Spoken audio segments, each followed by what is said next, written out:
This is Mrs. Shepherd. Today I'm going to read to you from Genesis chapters 6 and 7 about Noah. This is from the Children's Illustrated Bible. As the years passed, the descendants of Adam grew in number and spread to the four corners of the earth. But as they grew in number, so they grew in wickedness. And God, seeing violence and corruption everywhere, decided to destroy all the people and animals that had been created. There was, however, one man whom the Lord loved, a good man who led an honest and hard-working life. His name was Noah, and God chose to save him, and to save also Noah's wife, and his 3 sons, Shem, Ham, and Japheth, and their wives. The world has grown wicked, God told Noah, and I intend to destroy every living thing that I have made. But you, Noah, you and your family will be saved. I shall cause a flood to rise over the land, and you must build an ark out of cypress wood that will float on the waters. It must be roofed with reeds and coated inside and out with tar. It must measure 300 cubits long, 50 cubits wide, and 30 cubits high. It shall have 3 stories, and a door and a window in the side. In it you must make room for yourself and your family, and 2, 1 male, 1 female, of every kind of creature, every kind of beast, reptile, and bird. And you must fill it with enough food for them and for yourselves, for it will rain for 40 days and 40 nights, and life on earth will be extinct. And so here we have a picture of the cypress tree. That's the wood that Noah was going to use to build the ark. And here's a picture, a drawing of Noah and his sons working on the ark. And here's a collection of all different animals, 2 by 2. Noah did exactly as God had told him. He and his sons built the ark, making it watertight, and stocking it with plenty of food of every variety for man and beast. When everything was ready, they led all the animals into the ark. Then they themselves went inside, and God shut fast the door.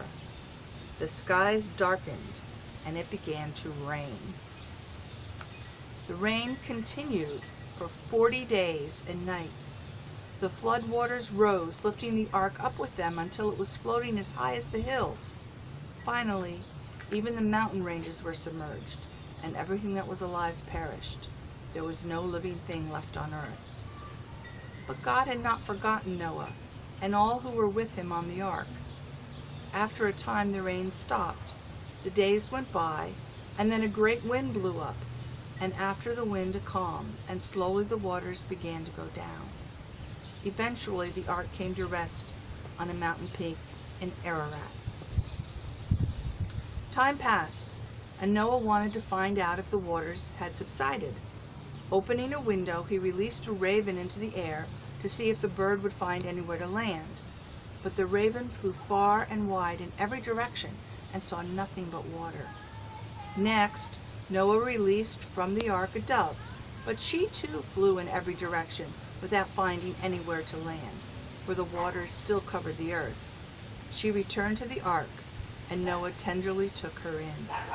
After 7 days, he again sent out the dove, and this time she came back in the evening with the leaf of an olive tree in her beak. Noah knew by this that the waters were receding, and after waiting another 7 days, he sent out the dove once more. This time she did not return. Opening a window in the ark, Noah looked out and saw that the ground was dry. God then spoke to Noah, "Now you must leave the ark, you, your wife, and your sons and their wives, and all the creatures you have with you. The world is for you and your children to govern, and the beasts on land and birds of the air and fish in the sea shall provide your food." Then Noah built an altar in thanksgiving and made an offering on it to God. God was pleased with the sacrifice and blessed Noah and his family, telling them that they and their descendants would cover the earth. As God spoke this blessing, a rainbow appeared in the sky. "This rainbow," God said, "is a sign that never again will the world be destroyed by flood.